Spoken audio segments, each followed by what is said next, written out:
Students, आज हम करेंगे कैम्ब्रिज स्कूल का क्लास 8 का English book Oxford New Pathways का यूनिट 4 का section 3 poem the fabulous fabled silk route. तो चलिए शुरू करते हैं। द सिल्क रोड और the silk route was an ancient trade route that linked the western world with the Middle East and Asia. Silk road को silk route भी कहा जाता था। सिल्क रूट, देखो रूट क्या होता है कि सिल्क रूट नाम से ही जाना जाता है कि जिस रास्ते से सिल्क जो है, कपड़ा जो है, उसको आदान प्रदान किया जाता था, मतलब इधर उधर लेकर जाया जाता था। ठीक है, सिल्क रोड को हम सिल्क रूट भी कहते हैं, जो हमारा एक व्यापारिक रूट था बहुत ही पुराना, जो वेस्टर्न वर्ल्ड को मिडल ईस्ट और एशिया से जोड़ता था। वेस्टर्न वर्ल्ड मीन्स जो पश्चिमी दुनिया को, मिडल ईस्ट एंड एशिया, मध्य पूर्व और एशिया से जोड़ता था, वो मार्ग था ये ट्रेड रूट। ठीक है, वो रास्ता था जो मध्य पूर्व को एशिया से जोड़ता था। ये ना तो केवल, देखो, this was not only the first global trade route in history but also served as a vehicle for the exchange of arts, religion, cultures, ideas and technology. ये ना केवल इतिहास का पहला व्यापारिक मार्ग था, बल्कि इसको कला, धर्म, संस्कृति और विचारों के आदान प्रदान के लिए भी यूज़ किया जाता था। ठीक है, कि उसका माध्यम भी था। Over mountains and deserts, through oases and markets, past cities and towns, snaked the fabulous fabled Silk Road. पहाड़ों और रेगिस्तानों के ऊपर से होते हुए जो रास्ता ओसिस और मार्केट से होता हुआ पुराने शहरों और कस्बों से निकलकर आगे बढ़ता है, उसको हम फैबल्ड सिल्क रोड बोलते हैं। ठीक है, कहने का क्या मतलब है कि जो रास्ता पहाड़ों और रेगिस्तानों के ऊपर से होता हुआ ओसिस एंड मार्केट्स, मार्केट का मतलब है कि बाज़ार, जो बाज़ार से गुज़रता है, और साथ ही साथ ओसिस वो रास्ता है जहाँ पर लोग कुछ समय के लिए विश्राम करते हैं। ठीक है, रिलैक्स करते हैं, उस जगह को बोला जाता है। वहाँ से होते हुए जो पिछले शहर और कस्बे हैं उसको पार करके आगे की ओर बढ़ता है, जो एक स्नेक्ड लाइक स्ट्रक्चर की तरह है, कि एक स्नेक्ड, जैसे सांप बल खाता हुआ चलता है ना, वैसे ही जो टेढ़ा मेढ़ा रास्ता है बहुत लंबा सा, उसको क्या बोलते हैं, फैबल्ड सिल्क रोड है। ठीक है, weaving a web of routes and paths all through Eurasia was the fabulous fabled silk road. Eurasia बोलते हैं यूरोप और एशिया। ठीक है, उसको मिलाकर जो है, यूरोप और एशिया को मिलाकर जो रास्ता बनता है उसको बोलते हैं। देखो, कहते हैं कि weaving a web of routes and paths, कि एक जाल सा बुना हुआ है, किसका, रास्तों का, और रूट्स एंड पाथ्स मीन्स जो रास्ते हैं, जहाँ से गुजरते हैं लोग, व्यापारी, उसका एक जाल सा बिछा हुआ है। कहाँ से लेकर कहाँ तक, यूरोप से एशिया तक। उसको क्या बोलते हैं, was the fabulous fabled silk road, बहुत ही अच्छा, बहुत ही बढ़िया फैबल्ड सिल्क रोड। ठीक है, ये जर्निंग फ्रॉम यियान to Baghdad, traders, merchants and families took the fabulous fabled silk road.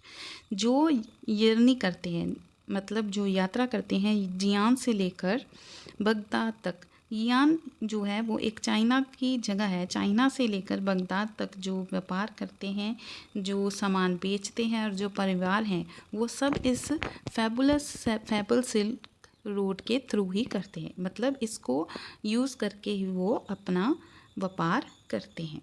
ठीक है, for 2000 years and more trading on winding paths, they traded on the fabulous fabled Silk Road। कहते हैं 2000 साल से भी पहले जो है वो लोग भी इसी रास्ते का, ट्रेडिंग ऑन विंडिंग पाथ्स, जो ये घुमावदार रास्ते हैं, उसी पर व्यापार करते थे, जो है फैबुलस फैबल्ड सिल्क रोड की बहुत ही बढ़िया जो है ये पौराणिक जो है व्यापार का मार्ग है। ठीक है, जिसको क्या बोलते हैं, फैबल्ड सिल्क रोड। इन caravans, horses और on foot carrying their goods, they journeyed on the fabulous fabuled silk road। कहने की क्या बात है कि मतलब जो भी सामान इधर से, जहाँ से जाता था इधर उधर, वो किस रास्ते से होकर जाता था, फैबल्ड सिल्क रोड से। जो कारावान है, जो भी, देखो, जो भी बग्गी टाइप होती है, ठीक है, जो भी घोड़े हैं जहाँ जो पाँव पर चलकर जाते हैं वो भी अपना सामान जो है यहाँ से लेकर जाते थे, इसी रास्ते पर यात्रा करते हुए आगे बढ़ते थे। Trading silks, gems, glass, perfume to paper in the bazaar of the fabulous fabled silk road. जो फेबुलस फेबल्ड सिल्क रोड है, बहुत ही अच्छा बढ़िया फेबल्ड सिल्क रोड है, उस पे जो है किस चीज़ का व्यापार होता था? सिल्क का, जेम्स का। जेम्स मीन्स जो नग होते हैं, जो जैसे आप बोल सकते हैं हीरे जवाहरात, और ग्लास से लेकर परफ्यूम, कागज़ तक, जो इत्र और कागज़ तक सब कुछ जो है यहीं पे बाज़ार में बिकता था।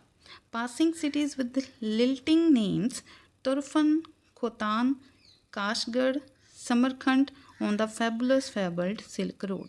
कहते कि इसके जो बहुत ही म्यूज़िकल नाम हैं जो शहरों के, वो भी यहाँ से होकर गुज़रते हैं। जो फेबुलस सिल्क रोड है उसी पर इन सभी शहरों के नाम पड़ते हैं जो म्यूज़िकल नाम है। जैसे तुर्फन है, तुर्फन को हम तुर्पन भी बोलते हैं, ठीक है।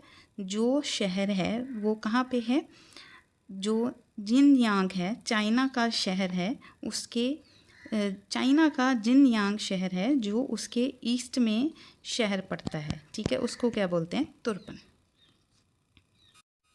खोतान, काशगढ़, समरखंड जो है इसी रास्ते से होकर जाते हैं, ठीक है। जो देखो यहाँ पे आपके बुक पे भी लिखा है कि जो खोतान है वो क्या है? The kingdom of Khotan was located on the branch of silk road that ran along the southern edge of the Taklamakan desert. कि जो इन दिनों जिनयांग चाइना में है, ठीक है, उसी का एक शहर है किंगडम ऑफ खोतान, जिसे बोला जाता था कि जहाँ से ब्रांच है जो सिल्क रोड की, जो मतलब सिल्क का मेन व्यापारी होता है, ठीक है, उसको हम ब्रांच बोलते हैं। काशगढ़ जो है वो भी एक जिनयांग की ही सिटी है, चाइना की ही सिटी है, ठीक है। मतलब कहने का क्या है कि सारी जो है वो चाइना की सिटीज़ ही हैं, ठीक है। और ये जो समरखंड है ये सब जो है 2000 साल पहले की बात है, जो हिस्ट्री में लिखा है कि 2000 साल पहले से ही ये रोड चल रहा है। और समरखंड जो है वो एक शहर है उज्बेकिस्तान में है, जिसको उसकी मस्जिदों के लिए और मकबरे के लिए जाना जाता है, ठीक है। जहाँ पे मस्जिदें और मकबरे बनाए हैं उसके लिए वो मशहूर है। अब हम दोबारा पढ़ते हैं। Passing cities with lilting names Turfan, Khotan, Kashgar, Samarkand on the fabulous fabled silk road. कि जो ये मैजिकल नेम्स हैं शहरों के, उन शहरों से होता हुआ जो है फेबल्ड सिल्क रोड आगे बढ़ता है, ठीक है। कहने का मतलब क्या है कि जो फेबल्ड सिल्क रोड है उस पे उनमें ये शहर भी आते हैं रास्ते में।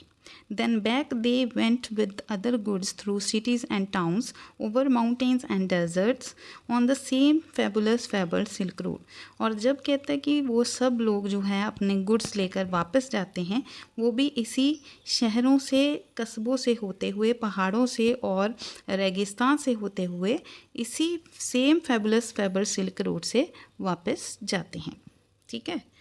ये थी आपकी उमा रमन जो है कवित्री, जिन्होंने ये लिखा है। Uma Raman is a teacher, trainer and author based in Chennai. She has created textbooks that are widely used in Indian schools. She has conducted many English language teaching workshops for teachers and has been a speaker in many international conferences. She is interested in developing innovative ELT material and collecting reading material for children।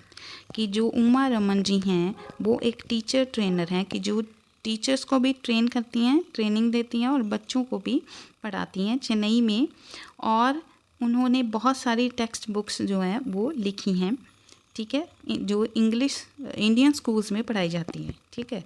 और उन्होंने बहुत सारी English language teaching जो है वो भी conduct की हैं, बनाई हैं वर्कशॉप्स, यहाँ पर वो टीचर्स को और बच्चों को पढ़ाती हैं, ठीक है, समझाती हैं। और एक बहुत ही बढ़िया स्पीकर हैं जो इंटरनेशनल कॉन्फ्रेंसेस में जाकर बोलती हैं, ठीक है, अपनी नॉलेज को जो है सब में बांटती हैं।